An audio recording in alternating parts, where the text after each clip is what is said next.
Hello, perkenalkan nama saya Apranto Tarigan dengan NIM D1A018124 kelas M sumber daya lahan.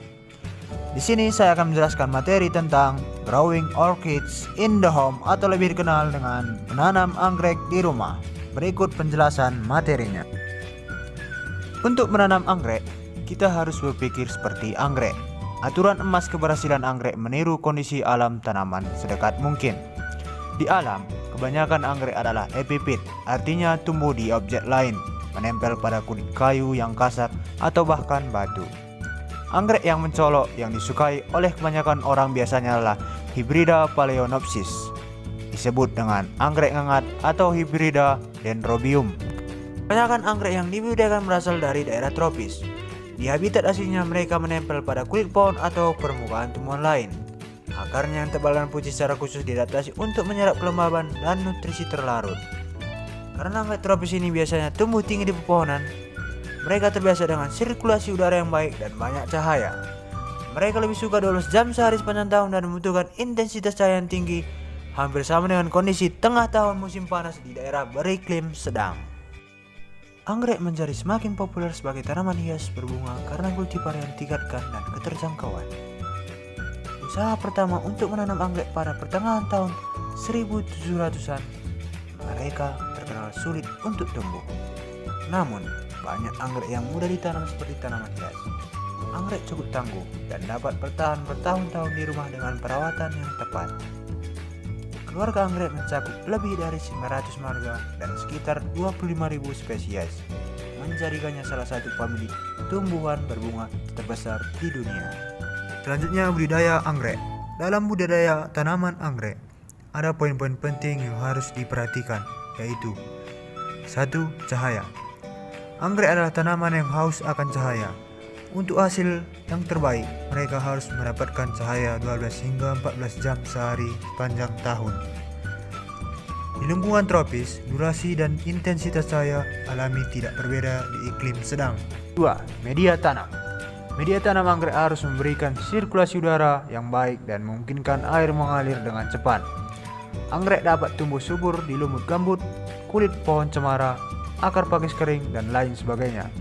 Beberapa anggrek epipit juga dapat disambungkan ke lempengan pakis pohon atau gabus. Selanjutnya, yang ketiga, penyiraman. Sebagai aturan yang sah umum, anggrek harus disiram seminggu sekali. Media tanam harus dibiarkan mengering di antara penyiraman dan kelebihan air tidak boleh menyentuh akar atau media tanam. 4. Kelembaban. Anggrek suka dengan kondisi yang lembab. Anggrek lebih suka pada kelembaban relatif berkisar antara 50-70%. Ada beberapa cara untuk meningkatkan kelembaban di lingkungan anggrek. Cara yang paling sederhana adalah menempatkan beberapa tanaman berdekatan untuk meningkatkan kelembaban udara di sekitar anggrek. Tanaman juga bisa diletakkan di atas nampan yang berisi lapisan kerikil kecil diisi dengan air secukupnya. Air di kerikil akan meningkatkan kelembaban. Jangan biarkan anggrek duduk langsung di air karena dapat menyebabkan penyakit akar.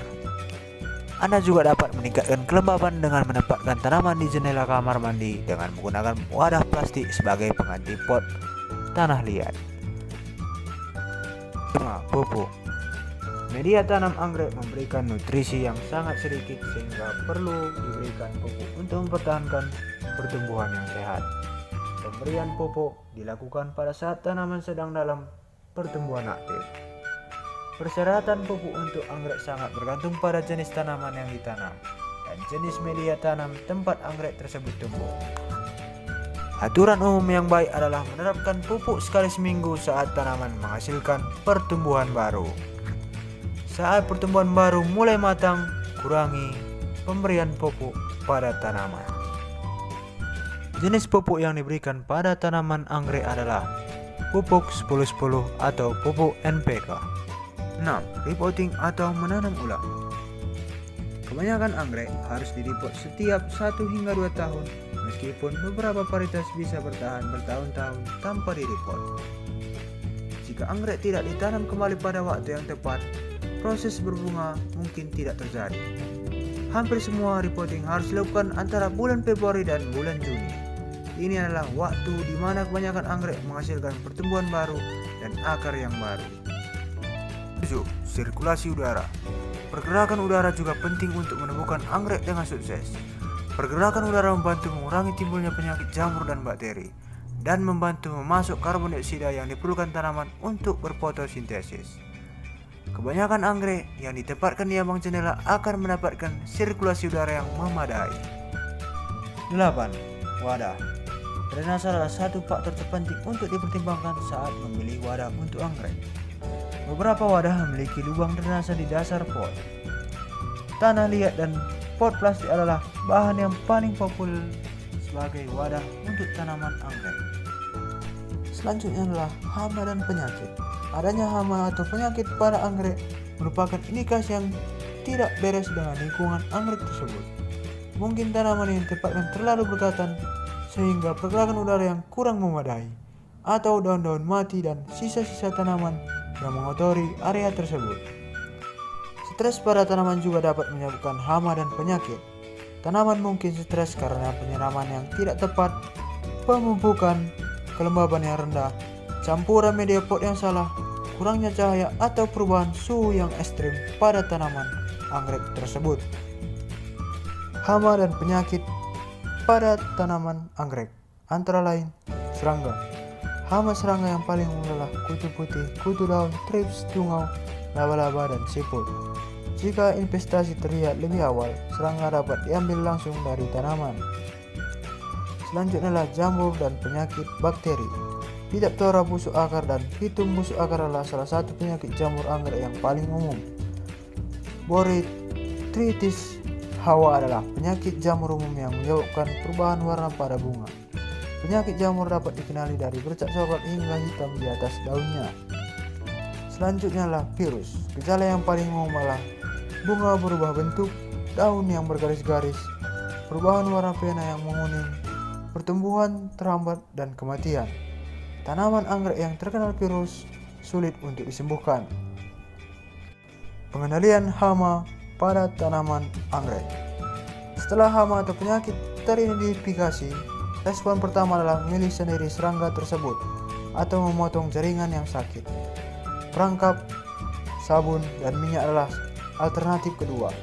Pilihan terakhir yang direkomendasikan adalah penggunaan pestisida atau jamur tumbuhan Chiles. Fakta tentang anggrek. Kebanyakan anggrek mekar setahun sekali. Jika menginginkan anggrek yang mekar selama musim tertentu, cara yang terbaik adalah memberi tanaman yang sedang mekar pada saat itu. Ketika anggrek berbunga, biasanya tetap mekar selama 6-10 minggu. Anggrek tidak suka pot ulang dan biasanya tidak akan berbunga setidaknya setahun setelah diganggu. Jika memungkinkan, belilah anggrek dalam pot dan bukan berrot. Dari berbagai jenis tanaman anggrek, ada 4 tanaman anggrek yang paling populer, yaitu Cattleya, Phalaenopsis, Papio, Pedilums, dan Oncidiums. Dari 4 jenis anggrek ini, tidak hanya cantik, tetapi termasuk yang paling mudah tumbuh. Membeli tanaman anggrek. Sebelum membeli anggrek, periksalah tanaman dengan cermat dan tanda-tanda hama dan penyakit. Anggrek yang sehat akan memiliki daun berwarna hijau sedang, pertumbuhan baru, dan akar putih. Hindari tanaman yang tampak sakit atau sekarat, karena mungkin saja demikian terserang hama dan penyakit yang dapat menular ke anggrek atau tanaman hias lainnya. Anggrek umumnya diberi harga sesuai dengan ukurannya. Oke, sekian materi dari saya tentang menanam anggrek di rumah. Saya Priyotarigan, mohon maaf jika ada kesalahan, dan semoga apa yang saya sampaikan dapat berguna untuk kita semua. Terima kasih. Halo, perkenalkan nama saya Priyotarigan dengan NIM D1A0 18124 kelas M, sumber daya lahan.